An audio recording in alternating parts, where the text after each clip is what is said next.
আজি আমি নবৰমুৰাৰ বয়ন শিল্প প্ৰশিক্ষণৰ আমাৰ সামৰণি দিন পাইছেহি।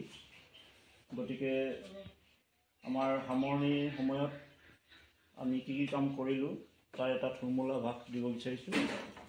ফুল বচাটো আমি এতিয়া কৰি আছোঁ, তাকে অকণমান আপোনালোকক দেখুৱাইছোঁ।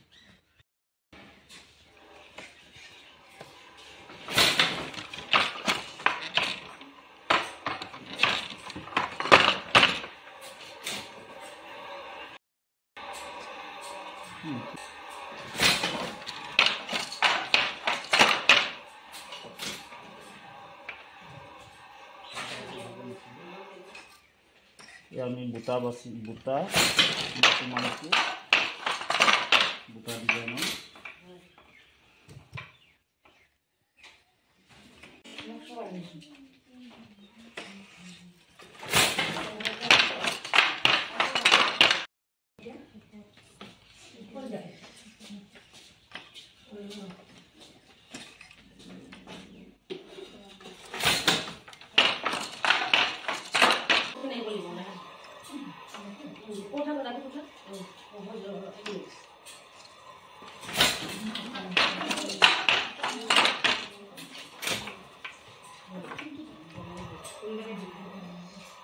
এয়া আমাৰ বুটাটো বচা শেষ হৈছে। এইটো এগৰাকী পাকৰি শিপিনীয়ে 1 মিনিটত 10ৰ পৰা 15টা ফুলৰ কাটি বাচিব পাৰে।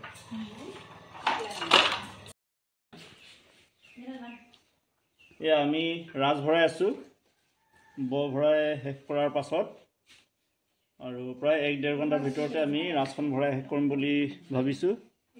কাইলৈ শালত তুলি ববলৈ আৰম্ভ কৰিম। আৰু এইখিনি গামোচা আমি অলৰেডি অৰ্ডাৰ পাইছোঁৱেই 50খন গামোচা বিয়াৰ বাবে। গতিকে শিপিনীসকলে অতি সোনকালে কামখিনি আগবঢ়াই লৈ গৈছে।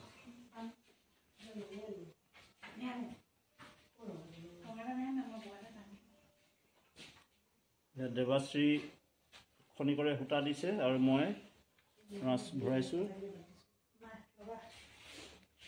জুমিয়ে চাই আছে। এইফালে পলাশী ভণ্টিয়ে ভিডিঅ' কৰি আছে। আমাৰ 41 দিন আমাৰ প্ৰশিক্ষণটো প্ৰায় সম্পূৰ্ণ হৈ গ'ল।